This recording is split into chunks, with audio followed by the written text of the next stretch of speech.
सभी भाइयों बहनों के आपके अपने चैनल वाईसीटी बुक्स में एक बार फिर से स्वागत है। प्लीज़ जो अभी तक हमारे चैनल को सब्सक्राइब नहीं किए होंगे जरूर सब्सक्राइब कर लेंगे। उसके बगल में बेल आइकन है, उसका नोटिफिकेशन के लिए आप लोग दबा देंगे बेल आइकन। और बात कर लें तो मैं इसकी पीडीएफ भी प्रोवाइड करता हूं। अगर आप इसकी पीडीएफ डाउनलोड करना चाहते हैं तो आप लोग इसके नीचे डिस्क्रिप्शन में आप लोगों को टेलीग्राम का लिंक दिया हुआ है, वहाँ जाकर आप इसकी पीडीएफ भी प्राप्त कर सकते हैं।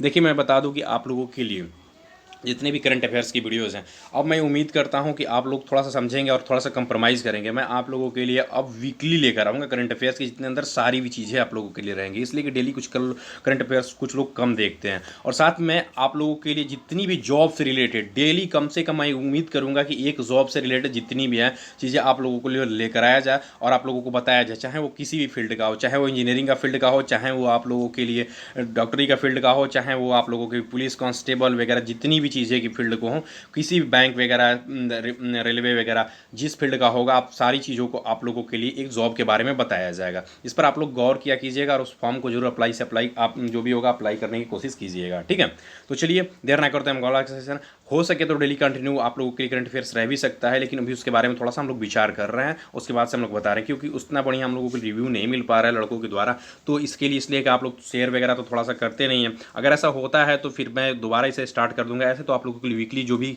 वीकली करंट अफेयर्स होगी वो आप लोगों को लिए मिलता रहेगा। तो चलिए देर ना करते हुए आज का सेशन स्टार्ट करते हैं और पहले क्वेश्चन को लेते हैं। पहला क्वेश्चन क्या दिया हुआ है कि हाल ही में भारत के नए नियंत्रक एवं महालेखा परीक्षक कौन बने हैं। पूछा जा रहा है कि भारत के नए नियंत्रक एवं महालेखा परीक्षक कौन बने हैं। इसका राइट आंसर क्या हो जाएगा? इसका राइट आंसर हो जाएगा गिरीश चंद्र मुर्मू को बनाया गया। किसको बनाया गया? गिरीश चंद्र मुर्मू को भारत के नए नियंत्रक एवं महालेखा परीक्षक बनाया गया, जिसको आप लोग किसके नाम से जानते हैं? कहीं कहीं आप लोगों को दे देता है कि कैग के अभी हेड कौन है, कैग के हेड कौन है।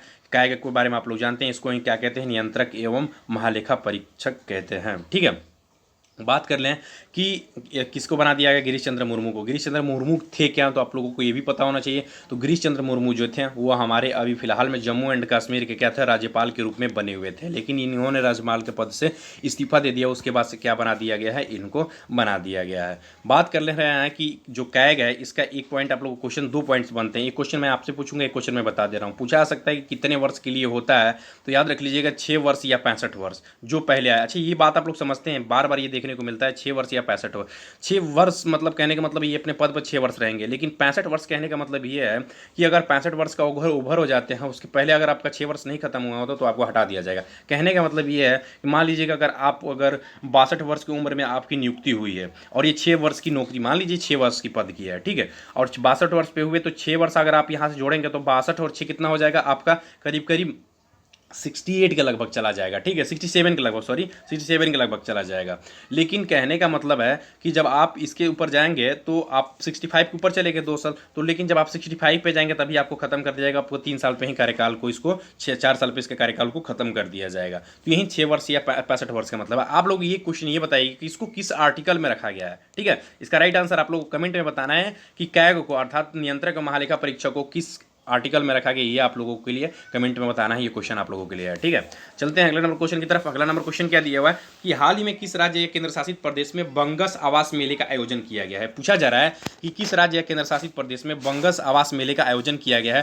तो इसका राइट आंसर क्या हो जाएगा? तो इसका राइट आंसर हो जाएगा जम्मू एंड कश्मीर में। कहाँ पे? जम्मू एंड कश्मीर में अभी बंगस आवास मेले का आयोजन किया गया है। देखिए, आप लोगों से मैं बार बार कहता चला हूँ कि जितने भी मेले वगैरह संबंधित क्वेश्चन है ये भी क्वेश्चन में देखने को मिलते हैं और ये आप लोगों के लिए जनरल नॉलेज के रूप में भविष्य में बन जाते हैं यहाँ पे करंट अफेयर्स। क्योंकि देखिए, क्योंकि यहाँ पर बहुत सारे ऐसे मेले हैं जिनको पोस्टपोन्ड कर दिया गया या बहुत सारे मेलों को रद्द कर दिया गया, लेकिन जो एक दो मेलों को अगर आयोजन जो किया जा रहा है वो क्वेश्चन पेपर में बन सकता है कि कोविड-19 के बीच में किस मेले का आयोजन किया गया है। ठीक है, तो ये बात ध्यान में रखिएगा। और बंगस आवास मेले का आयोजन किया गया है और कहाँ पे किया गया है? जम्मू एंड कश्मीर में। अच्छा, जम्मू एंड कश्मीर का भी उपराज्यपाल बने हैं। मैंने पीछे बताया था गिरीश चंद्र मुर्मू जो थे उनके द्वारा इस्तीफा दे दिया गया। किस तारीख को दे दिया गया? 5 अगस्त को दे दिया गया। आपको इस दिन पता होगा कि 370 खत्म किया गया था और उसके बाद से फिर 5 अगस्त को ही करीब करीब सुबह 6:30 बजे के टाइम में मनोज सिन्हा को, किसको? मनोज सिन्हा को, जो कि कहाँ से? गाजीपुर से बिलोंग करते हैं। और इनके द्वारा क्या किया गया था? सांसद हार जाने की वजह से उसके बाद से इनको कोई पद नहीं मिला था, लेकिन डायरेक्ट इनको उपराज्यपाल के पद पर दे दिया गया। बात कर ले रहे हैं किसका? इनका नाम क्या है? मनोज सिन्हा है और इन्हीं को अभी जम्मू एंड कश्मीर के उपराज्यपाल के रूप में बना दिया गया है। ठीक है, चलते हैं अगले नंबर क्वेश्चन की तरफ। अगला नंबर क्वेश्चन क्या दिया हुआ है कि हाल ही में जारी हुरून ग्लोबल यूनिकॉर्न 2020 की सूची में भारत को कौन सा स्थान प्राप्त हुआ। देखिए, यहाँ पे मैं थोड़ी सी एक दो सूचियाँ रखा हूँ, उसके बारे में भी थोड़ा सा ध्यान दीजिएगा। बात कर ले रहे हैं कि हुरून ग्लोबल यूनिकॉर्न 2020 की सूची में भारत कौन सा स्थान रहा है। देखिए बात कर ले रहे हैं कि क्या दिया हुआ है कि भारत कौन सा स्थान पर आया, तो इसका राइट आंसर पहले तो जान लीजिए, इसका राइट आंसर 4 हो जाएगा। भारत चौथे स्थान पर। अच्छा ये होता क्या है, तो जो भी यूनिकॉर्न कंपनी उनको कहते हैं जो कंपनी क्या करती हैं कि जिनका मतलब 1 बिलियन से ज़्यादा का टर्नओवर होता है। कितने का?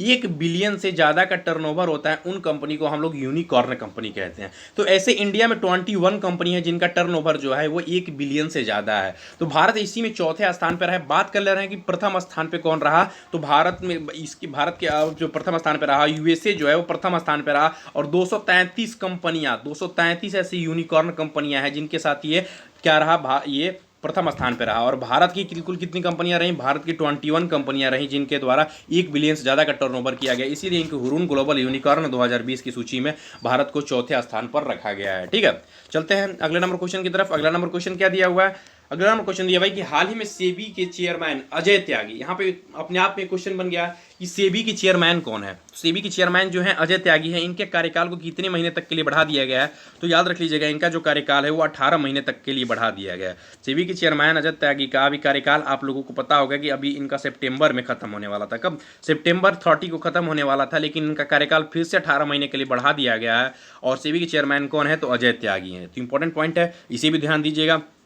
बात कर ले हम सेबी की थोड़ी सी, तो सेबी की स्थापना कब हुई थी, तो 12 अप्रैल को 1988 में। कब? 1988 में स्थापना हुई थी। हेडक्वार्टर कहाँ पे है, तो हेडक्वार्टर जो है मुंबई में। चलते हैं अगले नंबर क्वेश्चन की तरफ। अगला नंबर क्वेश्चन क्या दिया हुआ है, क्वेश्चन नंबर 5 क्या दिया हुआ है कि हाल ही में मध्य रेलवे मुंबई मंडल ने किस नाम के रोबोट को बनाया है। बहुत इंपॉर्टेंट क्वेश्चन है कि रोबोट से बहुत ज़्यादा क्वेश्चन हम लोगों को देखने को मिले हैं। ठीक है, कर्मी बोट, रोबो बोट, ऐसे करके बहुत सारे बने हैं। बहुत सारे आईटी संस्थानों के द्वारा, बहुत से संस्थानों के द्वारा क्या किया गया, विभिन्न प्रकार के बनाए गए हैं, रोबोट बनाए गए हैं। ठीक है, तो अभी क्या बनाया गया है, रक्षक नाम का रोबोट बनाया गया है, जो कि क्या करेगा कि जैसे डॉक्टर वहाँ पे जाते थे, डॉक्टर वगैरह को अगर जो हॉस्पिटल में वगैरह जाते हैं तो उनको क्या होता है कि जैसे मरीज अगर कोविड-19 संक्रमित मरीज है उनके पास जाएंगे तो डॉक्टरों को खतरा होगा। तो इसी की वजह से क्या किया गया, या नर्स जाती हैं उनको दवा देने के लिए या उनको खाना देने के लिए, तो इससे क्या होगा कि इस रोबोट को क्या किया जाएगा, रोबोट के अंदर जितनी भी चीज़ें, खाना वगैरह, मेडिकल इक्विपमेंट्स वगैरह, जितनी मेडिकल से संबंधित सुई, इंजेक्शन, दवा वगैरह होंगी, आसानी से उस रोबोट के ऊपर रख दिया जाएगा और आसानी से उस व्यक्ति के पास लेकर चला जाएगा और उनको खाना, दवाई सब कुछ दे देगा उस व्यक्ति को।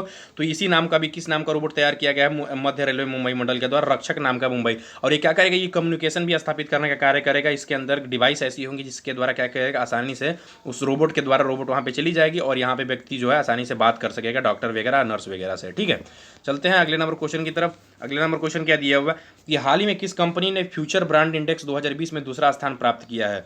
तो देखिए बात कर ले रहे हैं कि भारत की ऐसी पहली कंपनी जो बन गई है कि इसका नाम क्या है, कि रिलायंस है। आपको पता होगा कुछ दिन पहले ही मैंने बताया था कि भारत के अंदर सबसे ज़्यादा टर्नओवर करने वाली कंपनी जो बन गई है वो रिलायंस ही है। और ये पूरे विश्व में अब अपना स्थापित कर लिया है और ये दूसरे स्थान पर पहुंच गई है विश्व में। अभी मतलब इसकी कोई रैंक नहीं थी, लेकिन अब धीरे धीरे ऊपर पड़ता चला जा रहा है। और एप्पल के बारे में हम लोगों ने पढ़ा था कि एप्पल ऐसी कंपनी है जिसके द्वारा क्या किया गया, प्रथम स्थान पूरे विश्व में है और द्वितीय स्थान पर जो है मुकेश अंबानी की कंपनी रिलायंस, वो क्या हो गई है, दूसरे स्थान पर पहुंच गई है। ठीक है, अच्छा बात कर ले रहे हैं कि मुकेश अंबानी जो है हमारे भारत के, उनके द्वारा पूरे वर्ल्ड के जो बिलियनर्स हैं उनमें कौन सा स्थान है, तो याद रख लीजिएगा उनका 5वां स्थान है पूरे वर्ल्ड में, 5वां स्थान अमीर व्यक्तियों की सूची में। ठीक है, चलते हैं अगले नंबर क्वेश्चन की तरफ। अगला नंबर क्वेश्चन क्या दिया हुआ है कि हाल ही में किसने raw A history of the Indian convert operation नामक पुस्तक को लिखा है। पूछा जा रहा है कि raw a history of Indian convert operation नामक पुस्तक को लिखा है, तो इसका राइट आंसर क्या हो जाएगा, तो याद रख लीजिएगा यतीश यादव या सतीश पुनिया के नाम से इनको आप लोग जानते हैं। तो इन्हीं के द्वारा क्या किया गया है कि हाल ही में अब इस पुस्तक को लिखा गया है। अच्छा बात कर ले रहे हैं कि इनके द्वारा इस पुस्तक को लिखा गया, इसमें बताया क्या गया है, तो इसके अंदर राव से संबंधित जितनी भी चीज़ें, सारी चीज़ों को इसके अंतर्गत बताया गया है। चलते हैं अगले नंबर क्वेश्चन की तरफ। अगला नंबर क्वेश्चन क्या दिया हुआ है कि हाल ही में भारत ने भारत संयुक्त राष्ट्र विकास साझेदारी निधि में कितनी राशि दी है। पूछा जा रहा है कि भारत संयुक्त राष्ट्र विकास साझेदारी निधि में कितनी राशि दिया है, तो इसका राइट आंसर क्या हो जाएगा, $15.5 मिलियन। भारत क्या किया गया है कि भारत संयुक्त राष्ट्र विकास साझेदारी, इसमें क्या होता है कि जितनी भी विकासशील देश हैं उनको बढ़ावा देने के लिए, उनके यहाँ को अभी कोविड-19 अर्थात कोरोना की वजह से लड़ने के लिए राशि दिया गया है, जिसकी वजह से क्या कर सकते हैं कि वो भी आसानी से लड़ सकते हैं। इसी के लिए विभिन्न प्रकार के देशों के द्वारा इसके अंतर्गत क्या किया जाता है कि साझेदारी निधि के अंदर फंड को जमा किया जाता है। तो किसके द्वारा किया गया, भारत के द्वारा किया गया। और भारत के द्वारा इस तरह से किसके द्वारा भाग लिया गया है, तो TS त्रिमूर्ति के द्वारा भारत की तरफ से भाग लिया गया है। बात कर रहे हैं तो अगला नंबर क्वेश्चन क्या दिया हुआ है कि हाल ही में किस राज्य या केंद्र शासित प्रदेश में ई ज्ञान मित्रा मोबाइल ऐप को लॉन्च किया गया है। तो इसका राइट आंसर क्या हो जाएगा, तो इसका राइट आंसर हो जाएगा अभी दादर एवं नागर हवेली में। कहाँ पे, तो याद रख लीजिएगा दादर एवं नागर हवेली एवं दमन एंड दीव, यहाँ पे छूट गया है दमन एंड दीव, दोनों में क्या किया गया है कि इस एप्लीकेशन को लॉन्च किया गया है ई ज्ञान मित्रा को। इसके अंतर्गत क्या किया जाएगा कि जो भी लड़के अभी घर पर बैठे हुए हैं, उनको पढ़ाई में दिक्कत हो रहा है, वहाँ से अब क्या कर सके हैं कि ऑनलाइन या मोबाइल के माध्यम से अपनी पढ़ाई को कर सकते हैं। इसी के लिए अभी ई ज्ञान मित्रा नामक मोबाइल एप्लीकेशन को लॉन्च किया गया इन्हीं दादर एवं नागर हवेली एवं दमन and Diu in union territory के अंदर। ठीक है, चलते हैं अगले नंबर क्वेश्चन की तरफ। अगला नंबर क्वेश्चन क्या दिया हुआ, लास्ट क्वेश्चन क्या दिया हुआ है कि हाल ही में किस क्रिकेट मैच में सबसे ज़्यादा छक्के लगाने वाले कप्तान बन गए हैं। इंटरनेशनल मैच में पूछा जा रहा है कि सबसे ज़्यादा छक्के लगाने का नाम किसका हो गया है। तो याद रख लीजिएगा अभी बन गए हैं इयोन मॉर्गन बन गए हैं। इसके पहले कौन थे, तो हमारे जो भारतीय टीम के कैप्टन है महेंद्र सिंह धोनी, उनके द्वारा सबसे ज़्यादा छक्के लगाए गए थे इंटरनेशनल मैच में। ठीक है, तो महेंद्र सिंह धोनी के अलावा आप दूसरे सब इनको पीछे छोड़कर इनके द्वारा कितने छक्के लगाए गए थे, 211 छक्के लगाए गए थे। उसके बाद से इनके द्वारा क्या किया गया, 213 छक्के लगाकर प्रथम स्थान हासिल प्राप्त कर लिया गया। कि इनका नाम क्या था, तो इयोन मॉर्गन इनका नाम था। इसके अलावा भी कुछ दिन पहले हमने बताया था स्टुअर्ट ब्रॉड के बारे में। तो स्टुअर्ट ब्रॉड के द्वारा क्या किया गया था कि सबसे ज़्यादा जो विकेट लेने की 500 विकेट लेने की जो सूची में स्थापित किया गया था, उसमें प्रथम स्थान मथैया मुरलीधरन का है, दूसरा स्थान जो था वो किसका था, सेनवार ने कहा, तीसरा स्थान हमारे जो भारतीय थे अनिल कुंबले का था। उसी में ये क्या कहिए टॉप 7 में 7वें ऐसे व्यक्ति बन गए जिनके द्वारा 500 विकेट लिया गया है इंटरनेशनल मैचों में, ये भी मैंने बताया था। और लुइस हैमिल्टन के द्वारा बताया गया था कि जो भी कार रेसिंग होती है इसमें ये भी ब्रिटेन से, देखिए ये तीनों लोग क्या करते हैं, ब्रिटेन से बिलोंग करते हैं, अर्थात ये ब्रिटिश हैं। और इनके द्वारा मर्सिडीज़ गाड़ी चलाई जाती है। और इनके द्वारा अभी जो ऑस्ट्रेलियन ग्राफी हुआ था इनमें क्या किया गया था कि प्रथम स्थान प्राप्त किया गया था। बात कर लेना कुछ अदर पॉइंट के बारे में डिस्कस कर लेते हैं। पॉइंट क्या दिया हुआ है कि हाल ही में आईपीएल ने चाइनीज़ कंपनी वीवो को टाइटल पोजीशन से हटा दिया है। देखिए वीवो एक क्या थी, वीवो एक चाइनीज़ कंपनी थी, इसको हटाकर क्या कर दिया गया है, अब यहाँ पर बात किया जा रहा है या तो जियो आएगा या तो और भी कंपनी आ सकती हैं इसके साथ, फ्रेंचाइजी के साथ जुड़ सकती हैं। तो भी आईपीएल ने क्या किया, वीवो चाइनीज़ कंपनी होने की वजह से इसने अपने करीब 41,040 करोड़ रुपये को घाटा लगाकर क्या किया, इस कंपनी को हटा दिया है आईपीएल ने। ठीक है, आईपीएल हटाने का मतलब, कहने का मतलब बीसीसीआई के द्वारा हटाया गया है और आईपीएल के द्वारा ये बात कही गई है।